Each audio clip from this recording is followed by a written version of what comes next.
আসসালামু আলাইকুম প্রিয় ভিউয়ার্স, কেমন আছেন আপনারা? আশা করি সকলেই ভালো আছেন। তো আলহামদুলিল্লাহ, আপনাদের দোয়ায় এবং ভালোবাসায় আমিও ভালো আছি। বাট একটা সমস্যায় ভুগতেছিলাম 2 দিন থেকে। আমি না, আমার এক প্রতিবেশী সমস্যায় ভুগতেছিল। সে সমস্যাটা হচ্ছে, সে বউ ছেড়েছে। বউ ছাড়ার কারণে তাকে নিয়ে সমাজ অনেক উল্টাপাল্টা শুরু করেছিল।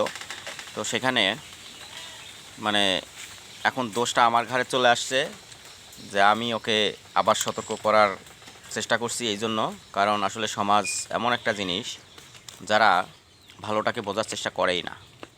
তো সেখানে গরিব ছেলেটাকে আবারও যেভাবেই হোক ওই মেয়েটার সঙ্গে আজকে রাত্রে আমরা আবারও বিয়ে পড়াবো। তো আপনারা দোয়া করবেন, আমরা সকলেই যেন ভালো থাকি। খোদা হাফেজ।